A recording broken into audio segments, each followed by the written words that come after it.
অসম জাতীয়তাবাদী যুৱ ছাত্ৰ পৰিষদ নলবাৰী জিলা সমিতিৰ ১বিংশতম দ্বিবাৰ্ষিক অধিৱেশনখনি পূব নলবাৰী আঞ্চলিক সমিতিৰ আমন্ত্ৰণ মৰ্মে বালিগুছি মজলীয়া বিদ্যালয়ত অহা ২৫ আৰু ২৬ জানুৱাৰী ২০২৫ তাৰিখ শনিবাৰ আৰু দেওবাৰে অনুষ্ঠিত কৰা হয়।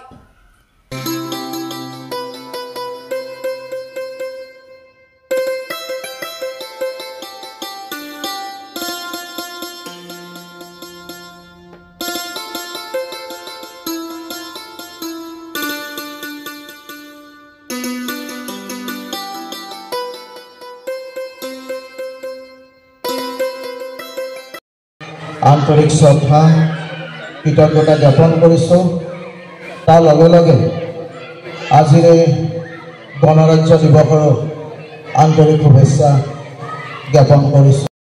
পূব নলবাৰী আঞ্চলিক সমিতিৰ আমন্ত্ৰণ মৰ্মে এই বালিগুছি মজলীয়া বিদ্যালয়ত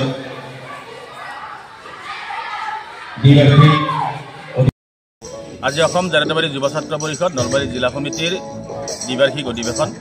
অসম জাতীয়তাবাদী যুৱ ছাত্ৰ পৰিষদৰ শাখা সমিতিৰ পৰা আৰম্ভ কৰি আমাৰ কেন্দ্ৰীয় সমিতিলৈকে যি ৪টা স্তৰ আছে, ৪টা স্তৰত সংবিধানৰ যি নীতি নিয়ম অনুসৰি জাতীয়তাবাদী যুৱ ছাত্ৰ পৰিষদৰ প্ৰতিখন শাখা সমিতি, আঞ্চলিক সমিতি, জিলা সমিতি আৰু কেন্দ্ৰীয় সমিতি ২টা বছৰৰ যি এটা কাৰ্যকাল, সেই এটা কাৰ্যকালৰ ২টা বছৰ শেষ হোৱাৰ পিছত দ্বিবাৰ্ষিক অধিৱেশন অনুষ্ঠিত কৰিব লাগে। আজি এই বালিগুছি মজলীয়া বিদ্যালয়ত পূব নলবাৰী আঞ্চলিক সমিতিৰ আমন্ত্ৰণ মৰ্মে আমি এই বালিগুছি মজলীয়া বিদ্যালয়ত আমি আজি দুদিনীয়া কাৰ্যসূচীৰে জাতীয়তাবাদী যুৱ ছাত্ৰ পৰিষদৰ ১বিংশতিতম দ্বিবাৰ্ষিক অধিৱেশনখন আমি ইয়াতে অনুষ্ঠিত কৰিছোঁ।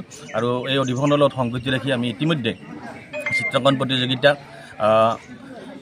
নৃত্য প্ৰতিযোগিতাকে আৰম্ভ কৰি আমি বিভিন্ন কাৰ্যসূচী আমি ইয়াতে ৰাখিছোঁ। আৰু এই কাৰ্যসূচীসমূহ আজি প্ৰথম দিনটোতে আমি সমাপন কৰিম। আৰু অহাকালি আমাৰ যি প্ৰতিনিধি সভা হ'ব, প্ৰতিনিধি সভাৰ লগে লগে তাৰ লগত আমাৰ বিষয় বাছনি সভা হ'ব। আৰু আগন্তুক ২টা বছৰৰ কাৰণে এখন শক্তিশালী যি জাতীয়তাবাদী যুৱ ছাত্ৰ পৰিষদ নলবাৰী জিলা সমিতিৰ এখন শক্তিশালী পৰিচালনা সমিতি বা সমিতি গঠন কৰা হ'ব। এই সমিতিখনে আহি থকা সময়ত জাতীয়তাবাদী যুৱ ছাত্ৰ পৰিষদৰ নলবাৰী জিলা সমিতিখনে এই অঞ্চলত, ইয়াৰ অঞ্চলৰ লগে লগে সমগ্ৰ নলবাৰী জিলাতে এক শক্তিশালীভাৱে অসমীয়া জাতীয় জীৱনক, জাতীয় চেতনা আৰু অসমৰ ভাষা সাহিত্য সংস্কৃতি লগতে অসমৰ যিসমূহ আমাৰ উঠি অহা প্ৰজন্ম আছে, সেই উঠি অহা প্ৰজন্মসকলক, নৱপ্ৰজন্মসকলক ক্ৰীড়াৰ ক্ষেত্ৰত, সাংস্কৃতিক ক্ষেত্ৰত আৰু বৌদ্ধিকভাৱে আগবঢ়াই লৈ যোৱাৰ ক্ষেত্ৰত, শৈক্ষিকভাৱে আগবঢ়াই লৈ যোৱাৰ ক্ষেত্ৰত কাম কৰি যাব। আৰু এই আশা ৰাখিয়ে আমি আজি জাতীয়তাবাদী যুৱ ছাত্ৰ পৰিষদৰ এই পবিত্ৰ মজিয়াৰ পৰা আপোনালোক আটাইলৈ আমি আন্তৰিক ধন্যবাদ জ্ঞাপন কৰিছোঁ। আৰু আহি থকা সময়তো জাতীয়তাবাদী যুৱ ছাত্ৰ পৰিষদ আপোনালোকৰ এনেকুৱা ধৰণৰ সহায় সহযোগিতাই নিশ্চয় এক সুন্দৰ অসম গঢ়াৰ ক্ষেত্ৰত নলবাৰী জিলা সমিতিয়ে এক অৰিহণাত থাকিব। এই আশা ৰাখি আমি এই অধিৱেশনস্থলীত আপোনালোকৰ এই সংবাদ মাধ্যমৰ জৰিয়তে আমি আমন্ত্ৰণ জনাইছোঁ। আহক আপোনালোকে আহি আমাৰ এই অধিৱেশন সফল কৰাৰ ক্ষেত্ৰত সহযোগ আগবঢ়ায় বুলি আমি আশা ৰাখিছোঁ। সন্তোষ শৰ্মা প্ৰতিবেদন ইত্যাদি A to Z।